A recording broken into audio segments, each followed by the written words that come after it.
and welcome to the Westminster Institute. I'm Robert Riley, its director. We have a very interesting program today with one of the world's chief monetary experts on a subject that's very much on everyone's mind and in the news: tariffs, specifically President Trump's tariffs. And that's the subject that we've invited Dr. Steve Hanke to address. He's professor of applied economics and founder and co-director of the Institute for Applied Economics, Global Health, and the Study of Business Enterprise at the Johns Hopkins University in Baltimore, Maryland. He is also the senior advisor at the Renmin University of China's International Monetary Research Institute in Beijing, and a special counselor to the Center for Financial Stability in New York. I would imagine you're getting a lot of phone calls from both those sources. He is a senior fellow, contributing editor of the Independent Review, and a member of the board of advisors at the Independent Institute. Steve is also a contributing editor at Central Banking in London and a contributor at National Review. In addition, he is a member of the Charter Council of the Society for Economic Measurement, and in the past, he has taught economics at the Colorado School of Mines and at the University of California, Berkeley. He served as a senior economist on President Ronald Reagan's Council of Economic Advisors in 1981 to 1982, and is senior advisor to the Joint Economic Committee of the U.S. Congress in 84 to 88. Dr. Hanke served as a state counselor to both the Republic of Lithuania in 94 to 96 and the Republic of Montenegro in 99 to 2003. He was also an advisor to the presidents of Bulgaria, Venezuela, and Indonesia. He played an important role in establishing new currency regimes in Argentina, Estonia, Bulgaria, Bosnia-Herzegovina, Ecuador, Lithuania, and Montenegro. Steve has held senior appointments in the governments of many other countries, including Albania, Kazakhstan, the United Arab Emirates, and Yugoslavia. Dr. Hanke has been awarded honorary doctorate degrees by more than half a dozen universities in recognition of his scholarship on exchange rate regimes.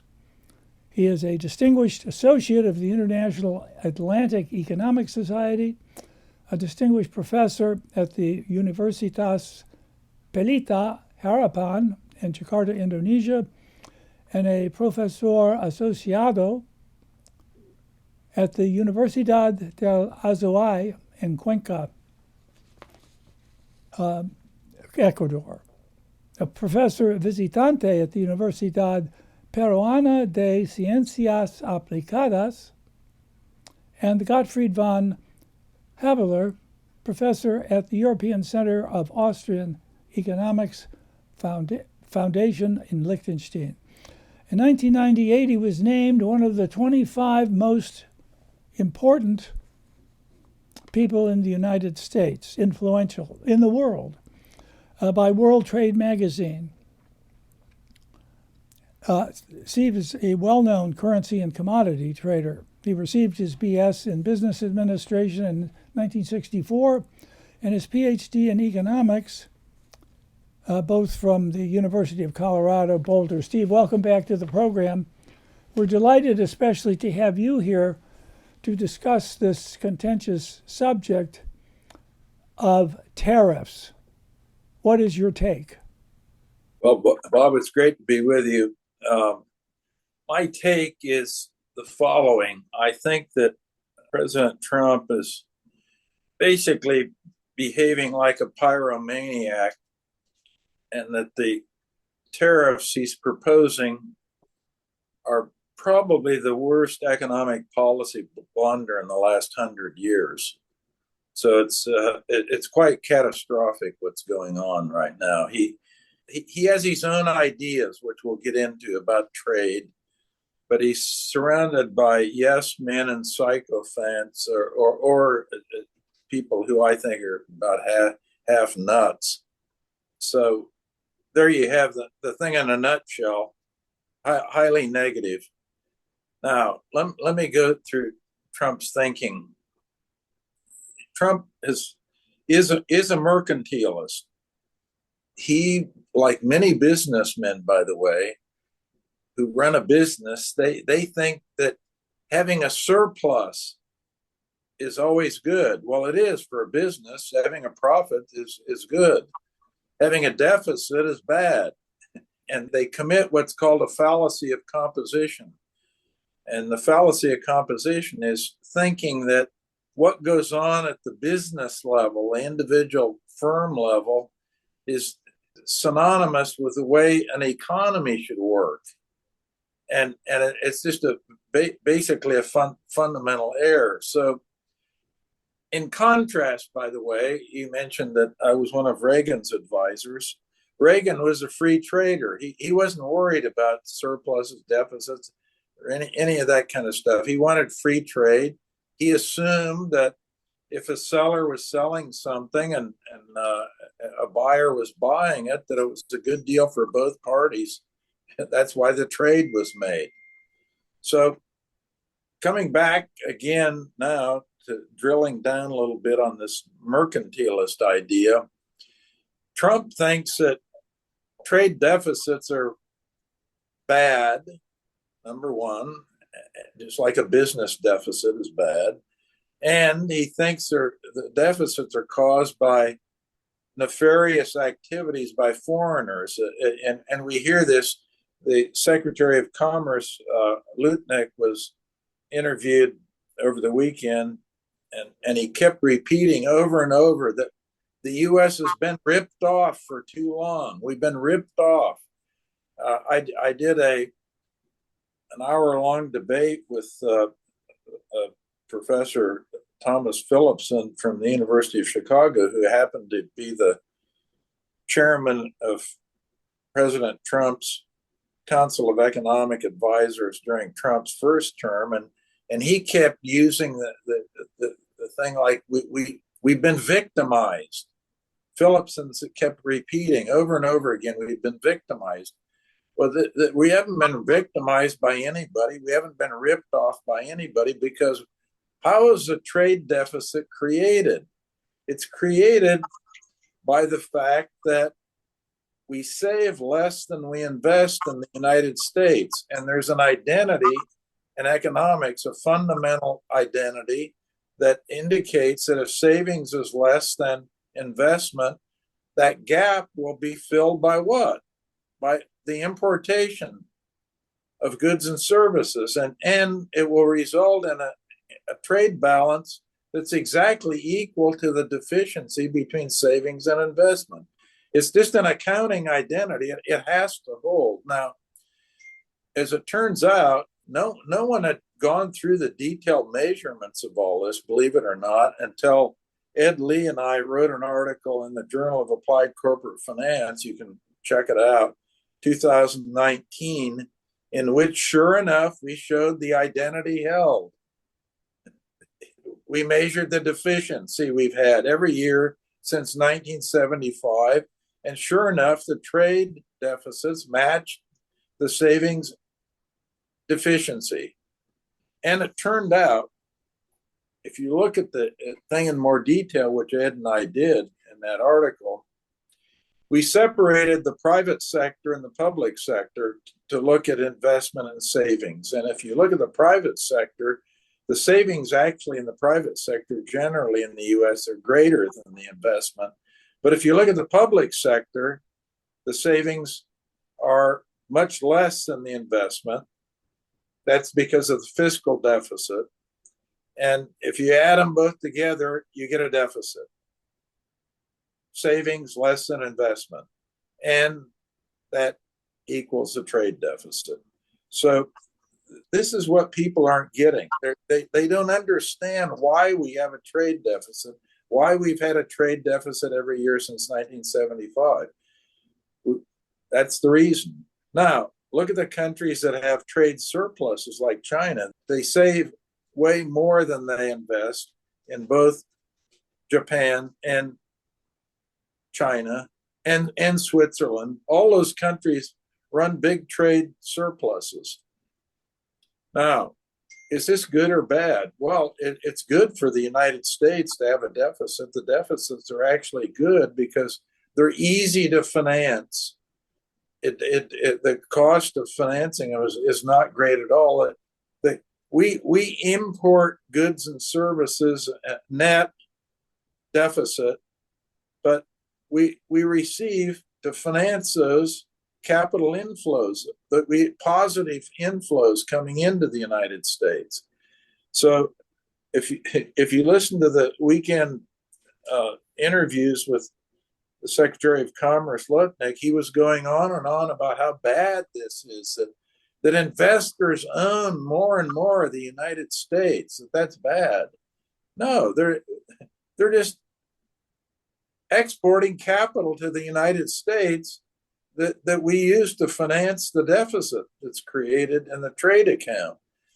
So people are very confused by actually how this whole thing works. Trade deficits are created in the USA. They're made in the USA. They happen to be easy to finance, and they're a very good deal for the United States of America, because Americans are allowed to consume more than they actually produce. It's a good deal. So the whole premise of this trade deficit thing is just wrong. Now you get to the tariff. You opened the show by saying, well, we're going to talk about Trump's tariffs. Well, those are not going to solve anything, because it's a savings investment identity that governs the whole picture. The tariffs might change the source of the inputs coming into the United States, but they're not going to change the overall picture. It's going to be the same. And it's going to be the same because of Americans, what Americans are doing. They're saving less than they're investing. So anyway, that's the nub of it, and we can carry on from there, Bob. But that's the basic picture. Thank you for that, Steve. What about the international economic effects of these tariffs? It would seem that the tariff is a tax on trade, and you usually get less of what you tax and more of what you subsidize. So the least you'd expect is a diminution in international trade, particularly when you put a 34% tariff on a country like China. China reciprocates by putting a 34% tariff on us. And we had already had, I think, a 20% tariff on China. This, of course, raises costs. It makes things more expensive. It creates disincentives in the world economy.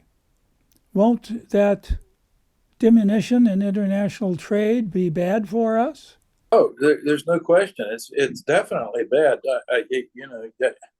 We were both advising Reagan, and you picked up. I see supply side economics 101. Incentives make a difference. And economics is all about incentives. Point number one. That's supply side economics. And point number two, taxes are a wedge on economic activity, and tariffs are a tax on international transactions. So they're going to slow down international transactions. And this will be bad, because if somebody sells to an American buys, it's obviously a good deal for the foreigner, and it's a good deal for the Americans. Otherwise, they never would have traded. Now you're putting a tariff wedge in between those transactions, and that surplus or gross benefit that is a result of the buyer and foreign seller selling something to an American buyer, that surplus is going to be shrunk. The tax will shrink that and take away eliminate the surplus. That's the easiest way to think about it. and it'll slow down the transactions. You won't have as many transactions because at the margin, as they say, there'll be some transactions where the tax takes 100% of the surplus away, and those transactions will just disappear. So global trade will slow down, global GDP will slow down, prosperity will slow down. This isn't a way to make America great again. It's a way to make America poor again. Yeah, it certainly it's going to raise consumer costs, right? The cost of to consumers will be directly increased. Now think about food that we import. That's something that directly goes to the consumer. You know, avocados from Mexico, bananas from Ecuador, this kind of stuff. So it's easy for people to understand. If you put a tariff on that, a tax on it, those items are going to cost more. A lot of things that you buy at Walmart and other big box stores are imported, and you put a tax on them. It's like a sales tax. So you'll have to, the consumer will directly have to pay for more for those.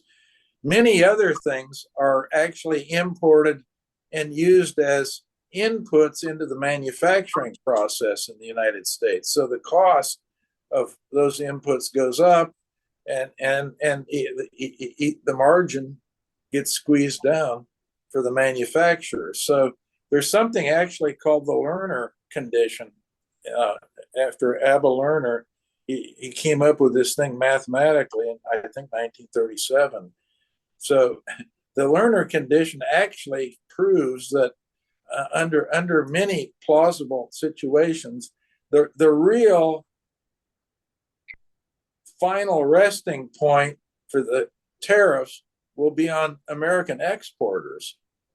It seems kind of counterintuitive, but think about it.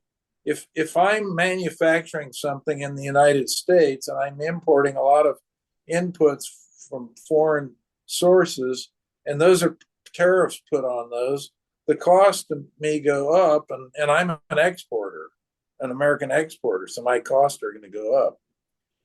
So it obviously somebody pays for the tariffs, for the tax, and the tax wedge slows everything down.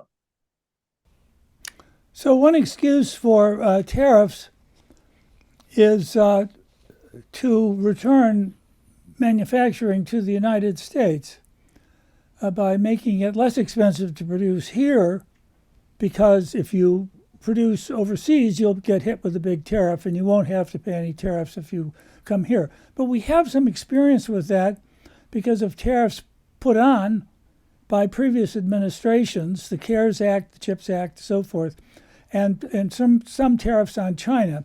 Can you speak to the effects that you have observed of the tariffs that we've already employed?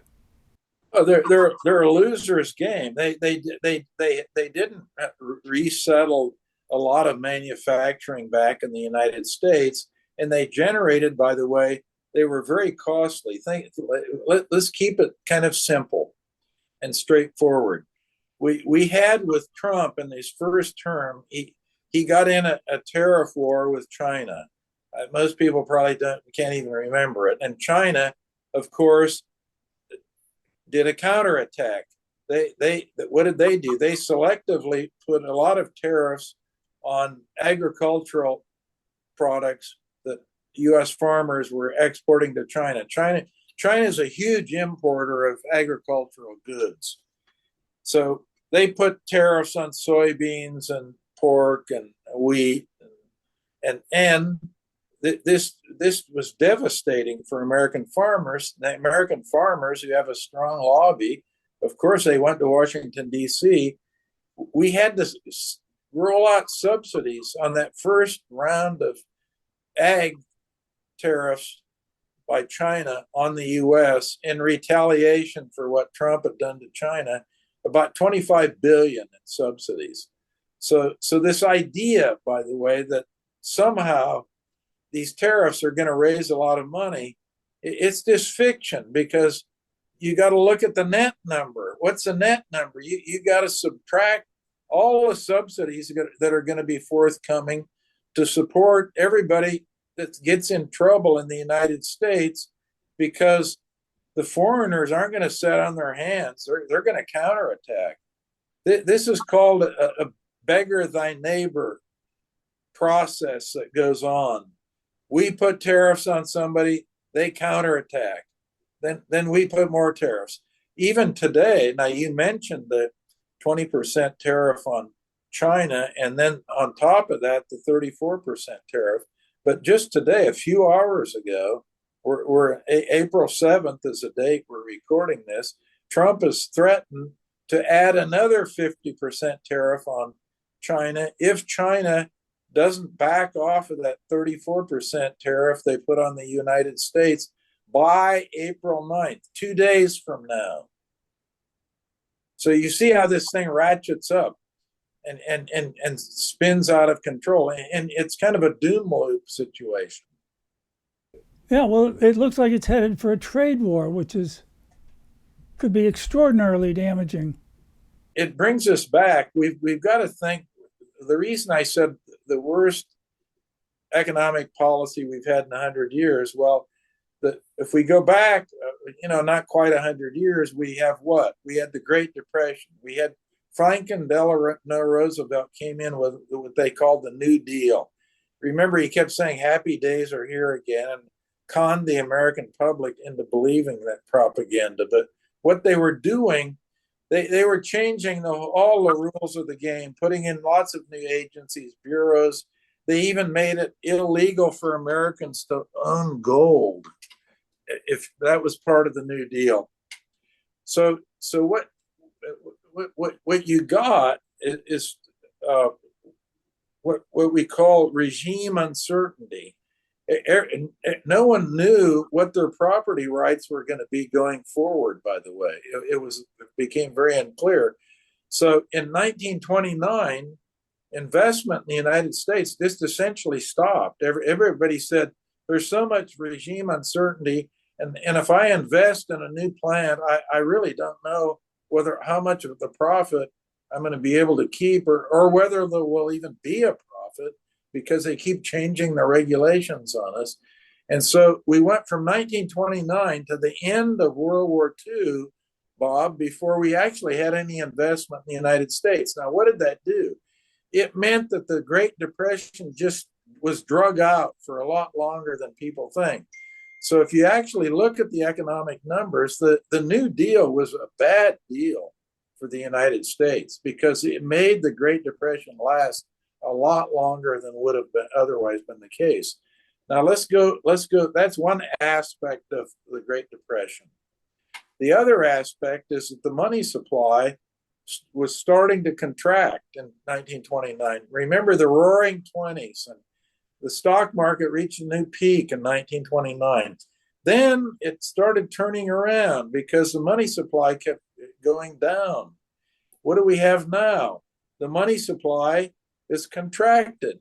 Since the summer of 2022, the supply of money in the United States, the stock of money, is actually less than it was in the summer of 2022.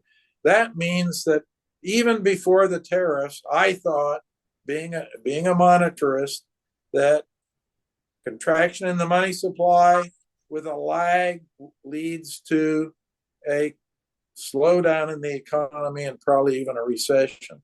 So that was before the tariffs. Now we put the tariffs on. Well, that's exactly what they did in 1920. 1930. 1930, the tariffs were in. Smoot Hawley, huge tariffs. They were announced in March of 1930 and actually went into effect a few months later. And from then on, the stock market crashed. From the time of the announcement in March of 1930 until the bottom of the market in June of 1932, the stock market lost 83% of its value. So So the kind of outlines of where we're at now kind of hark back to the Great Depression. The money supply was contracting big time. That was slowing the economy. And then we had this Smoot-Hawley tariff come in, and that crashed the market completely. The tariff did. And by the way, the Smoot-Hawley tariff was a much more orderly affair than the Trump thing, because we don't know what in the world. Trump changes his mind almost every hour. Well, Steve, that doesn't that speak to a parallel with the conditions you were describing from the late 20s, early 30s, and that's the uncertainty, and that businesses need regularity. They need an economic rule of law, so that they can trust that their property is protected, that there are rules of the road, and that they have a prospect of making money if they make a good investment. Now, as you say, the volatility is so extreme that their inclination would be to hold back from the market, hold back their investment until some kind of normality returns. Is that right? That's a perfect summary. That's exactly what happened from 1929 to the end of World War II. I mean, it was just a long period of time where you had this regime uncertainty. No. It's a classic case of this regime uncertainty. And regime uncertainty, by the way, it's a little different than like just saying uncertainty, being uncertain about something. Regime uncertainty means all the rules are changing, and people start focusing on their property rights, and whether they're going to get a return out of property that they own, or whether the property might even be taken away from them. Now, but politically, Steve, I can't imagine that this is going to be a good outcome for President Trump, because middle-class Americans go check their retirement account and find out that a substantial amount of it is missing because of this huge drop in the market. And they know that's directly accountable to the imposition of these highly variable tariffs. How could Trump not get the political blame for that? And it would certainly seem to imperil his prospects in the midterms. And since, particularly in the House of Representatives, the Republican majority is fairly slim, once President Trump loses that House, his program is basically over, because he won't be able to pass anything. I think you're exactly right. There are two aspects to this politically. One is a domestic thing, what you've walked through. And by the way, the Republicans just got wiped out after the Smoot-Hawley tariff. It was really bad news. They got completely creamed. So I anticipate that we'll see a tremendous change in the polls with regard to Trump, the next polling data that come out. So that's domestic. We also have to remember geopolitically. So Trump has gone after allies, foes, neutral, you name it.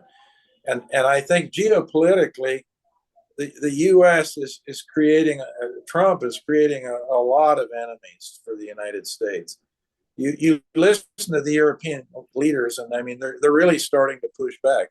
It's just not, the chairman of the Communist Party, Z actually is looking pretty good now, because he's looking like a free trader. And this is a great benefit to China, because China is trying to regroup, especially in Asia, and come up with trade arrangements among other countries, and they'll freeze the U.S. out of the picture.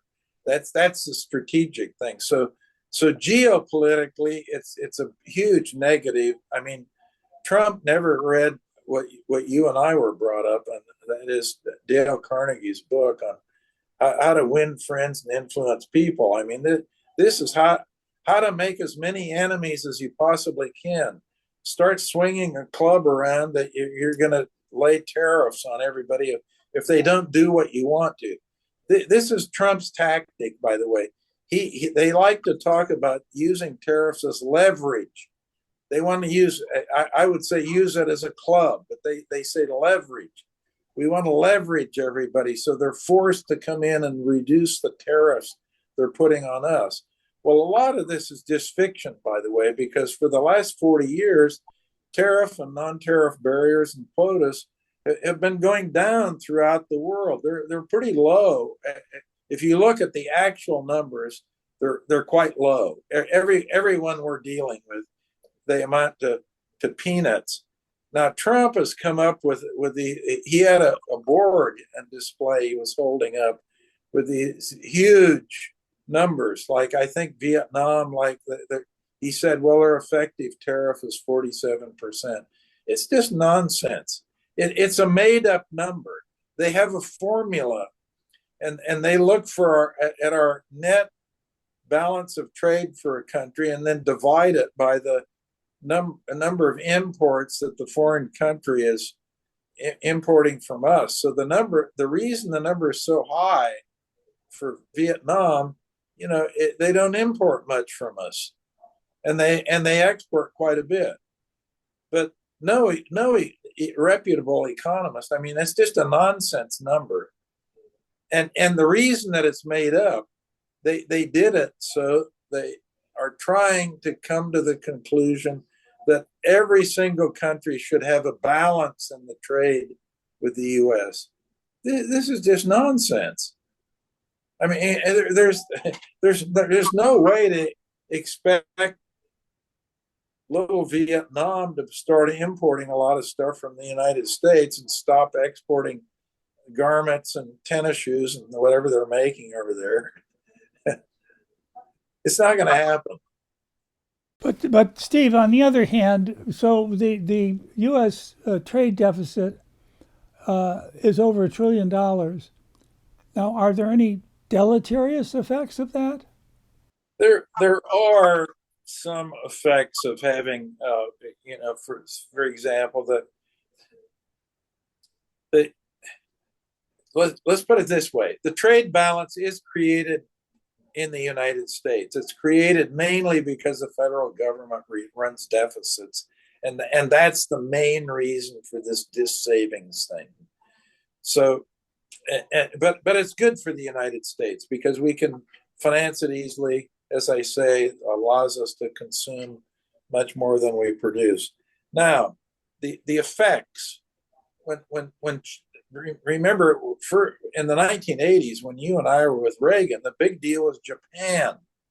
Japan was making up like 60-70% of all the deficit was being supplied. The gap was being filled by Japan.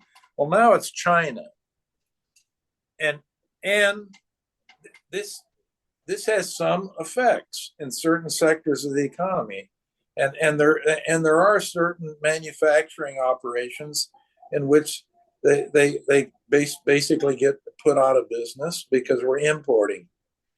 But those are just different sectors and different people. But you can mitigate the deleterious effects of those by handling the workers that are displaced. But tariffs are not the way to do it. I was speaking with somebody on the radio this morning, and they said, "Is there some other way besides tariffs that any of these effects can be handled in the manufacturing sector?" And I says, "Yeah, there is. It would be cheaper. We've done calculations, by the way. We did this with Reagan actually when at the Council of Economic Advisors, and it actually would be cheaper for any worker who's legitimately was laid off because of inflows of large amounts of exports.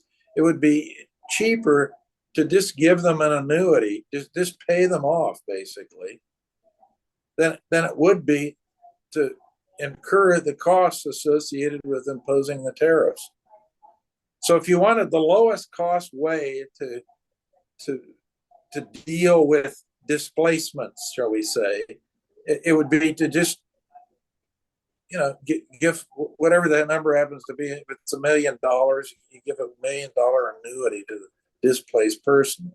Then of course you've got an equity problem, because what about the guy who has a good job? He isn't displaced, and he says, "Well, why is that guy that's been displaced because of foreign trade getting $1 million and I'm getting nothing?" You see the problems you get into. It's a never-ending maze of interventions and basically cost to the American taxpayer once you start getting in the web of trying to introduce some kind of industrial policy to change things. The best thing is to get the government out of the way. Milton Friedman had a great line, and one that I agree with, and this gets back to this identity I went over, and the savings deficiency and the trade deficits. Friedman says, for the life of me, I can't figure out why people think trade deficits are bad. They're good. They're letting us consume more than we actually produce. Why doesn't everybody do that then? Well, everybody can't do it because the U.S., I said, the key is the U.S. can finance it easily. Everyone wants to send capital to the United States and send it cheaply and invest in the United States and be invested in the U.S. and assets denominated in the U.S. dollar. The U.S. dollar is the international currency. That's one reason we can do this. The other thing is that we have a huge, thick capital market in New York and to some extent Chicago and so forth that everybody wants to get into. So every other country does not have that privilege. Well, let's talk about the dollar for a moment, Steve, because you're a monetary expert. The dollar is weakening as a result of the tariff blowout. What do you expect to happen in that respect? And I think weakening the dollar was an intentional part of the Trump policy. Do you think I'm right? That's what they keep saying. That they keep saying they want a weaker dollar, but I don't think the tariffs were actually part of that game plan. They want something they call a Mar-a-Lago Accord, which would be something like the Bretton Woods arrangement, where you get all the major countries together and they decide basically how they're going to set the regime to determine exchange rates. And they want it rigged in some way so the U.S. dollar would come down. That's never going to happen, by the way. That's a pipe dream because, as I said, geopolitically, now we've made so many enemies that how are you going to get something like the Bretton Woods Agreement or the Plaza Accord? The Plaza Accord occurred under Reagan, and Jim Baker was the Secretary of Treasury. He and Reagan were smooth operators. They'd read Dale Carnegie. They knew how to influence people and make friends. So they got everybody in a room in the Plaza Hotel, and everybody agreed, okay, we're going to all coordinate and reduce the value of the dollar. And why had the dollar gotten so strong, by the way, and people were complaining about it? Because with Reagan and supply side economics, or what we call Reaganomics, the economy boomed. The dollar gets strong when the economy gets strong. Now, you just pointed out what's going on. Everybody's anticipating that the economy is going to get weak, which I think it will get weak, and the dollar will get weak. It's a simple game.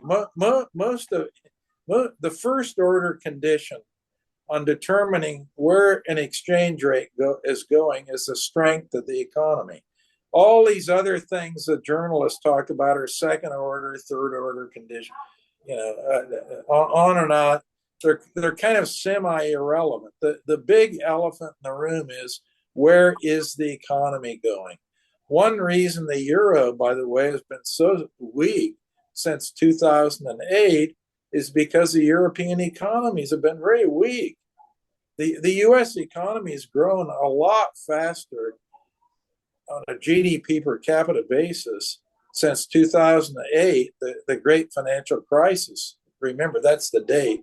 The reason I said 2008, that's when the great financial crisis occurred. Remember, Lehman went under. We had all kinds of problems with investment banks, the mortgage market, and so forth in 2008. The great financial crisis, and the U.S. came out of it and eventually and grew pretty well. Europe did not, and as a result, the euro has been very weak compared to the U.S. dollar. And what do you anticipate in terms of inflation? Some people say that these tariffs are going to exacerbate inflation. The head of the Federal Reserve is much more cautious in that respect. Doesn't directly tie it into tariffs, but thinks there is a chance that it might increase a bit. That analysis is not correct. It will change the relative price of different goods and services in the economy. Some will go up faster than they would have without the tariff, and some will be going down. The mix will get changed. But remember, the overall inflation rate is determined by what happens to the money supply. You get a change in the money supply, and then with a lag of about 12 months or 24 months, you get a change in the overall inflation. So I think the overall inflation is going to be coming down this year. They'll probably come down. It's 2.8% now. I think it'll probably maybe even reach 2%, the target of the Fed, sometime this year. And the reason for that is what I mentioned earlier. The stock of money in the United States is less than it was in the summer of 2022. We've only had that occur 4 times since 1913, when the Fed was founded. And in all 4 of those cases, we had a recession, and prices went down. One of the 4 cases was 1929 to 1933, the Great Depression, a huge fall. Now, by the way, not only the stock of money is less than it was in the summer of 2022, but the rate of growth in the money supply measured by M2, it's only 4.2%, the rate of increase right now, year over year. And Hanke's golden growth rate, a rate of growth consistent with hitting the 2% inflation target, is about 6%. So the stock has come down and contracted, and the rate of growth is still slow. It's not growing very fast. So that's my picture on the overall inflation. I'm not talking about particular goods and services. A lot of people have indicated, and it's pretty obvious, that car prices are going to go up. So the relative price of a car will go up. Steve, you were mentioning various pipe dreams involved in the whole mythology of tariffs. Repeatedly, members of the Trump administration have talked about returning, manufacturing to the heartland of America, reopening factories and getting things humming. My immediate gut reaction to that is we're in pipe dream territory here. There's a reason a great deal of manufacturing is moved overseas. It isn't just from discriminatory measures from other countries. They generally do have a cheaper labor pool and costs that have a major input into the price of whatever it is that's being made. And unless you subsidize these products that you're going to have put out by factories that you restart in heartland America, I don't see how the products can compete. I think you're exactly right. Your analysis is exactly right. If you want a great deal more manufacturing in the U.S., you're going to have to subsidize it because it's an unnatural thing. Naturally, what's happening is that it's what happening in Europe, every place else, all the advanced economies. The manufacturing sector tends to manufacturing employment, not necessarily the output, but the employment goes down, and the service sector gets bigger and bigger, and so that's the natural trend. So if you want to reverse that trend, the only way you can do it is with government intervention and a lot of subsidies. If you want to be making tennis shoes in the United States, you're going to have to subsidize it like mad to incentivize somebody to build a tennis shoe factory in the United States. So that's the key to the thing, and the subsidies. So you again, we talked about agriculture. If you get into this tariff war, agriculture is going to take it on the chin, as they always do, and you're going to have to subsidize them, or else you'll have all kinds of bankruptcies going on. And the same with manufacturing. It's just like agriculture.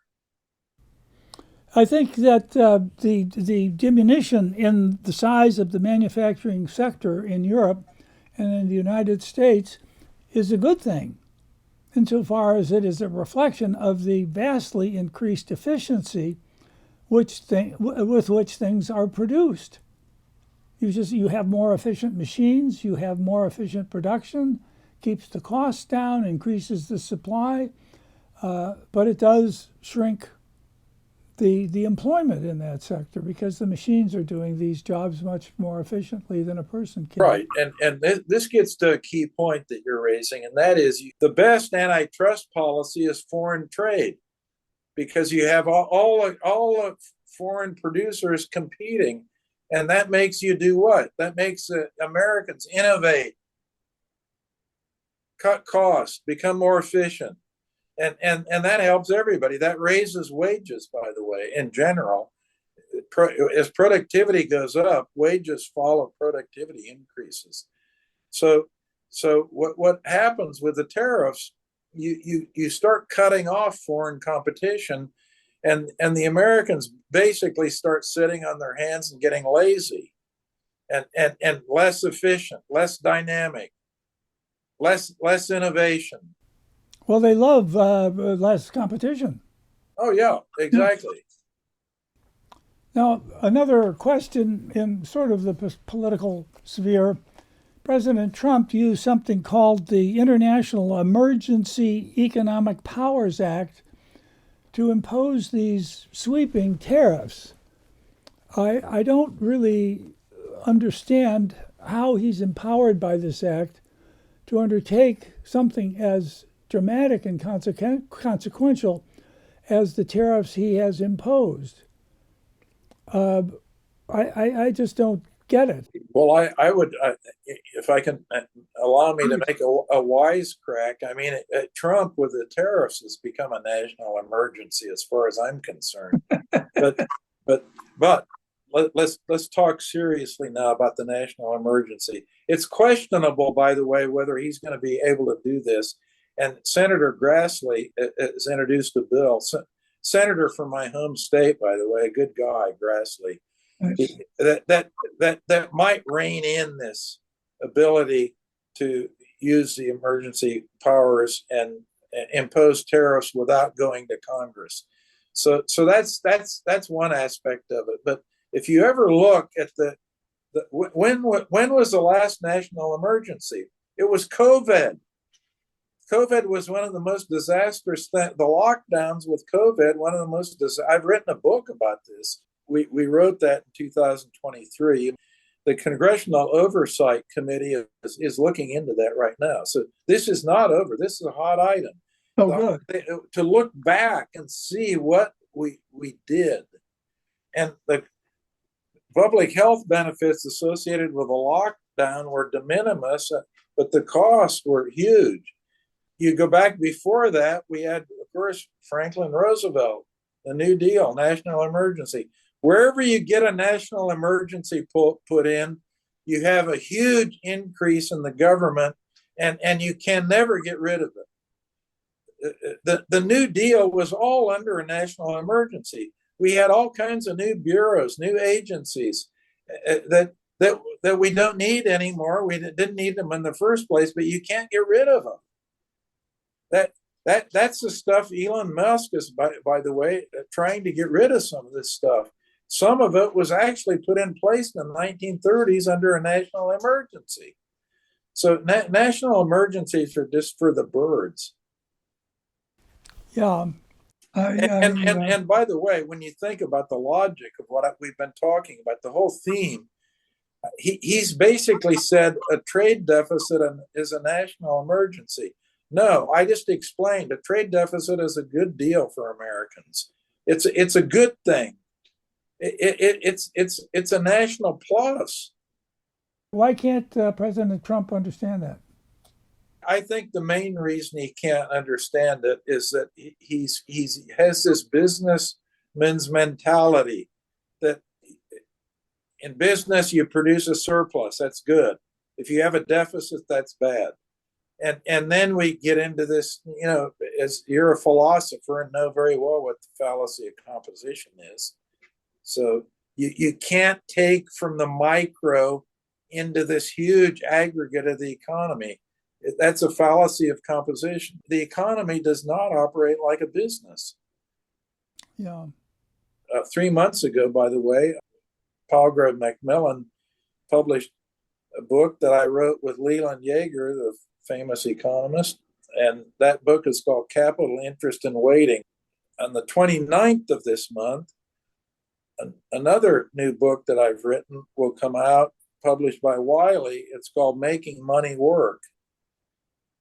So we have 3 books. I'll suggest that your viewers, consider taking a look at them. Well, I'm afraid we're out of time right now, and I would like to thank our speaker, Dr. Steve Hanke, who is professor of applied economics and founder and co-director of the Institute for Applied Economics, Global Health, and the Study of Business Enterprise at the Johns Hopkins University in Baltimore. Steve just mentioned, by the way, the book he wrote on COVID. And I would like to remind our viewers that we have done other shows with Dr. Hanke. One of them was on COVID. So I think it's still relevant in terms of the general principles he laid out there. I invite our viewers to go back and take a look at that show. And Steve also did an illuminating program with us on the true causes of inflation, with your wonderful analogy of the bathtub and the water, which made things so clear to everyone. So I would like to thank Steve again. I'd like to thank our viewers for watching. And I invite you all to go to the Westminster Institute website, where you'll see our offerings on a variety of other subjects, including China, Japan, Venezuela, of course, Russia, Ukraine, the Middle East, and a variety of other subjects. Thank you for joining us today. I'm Robert Riley.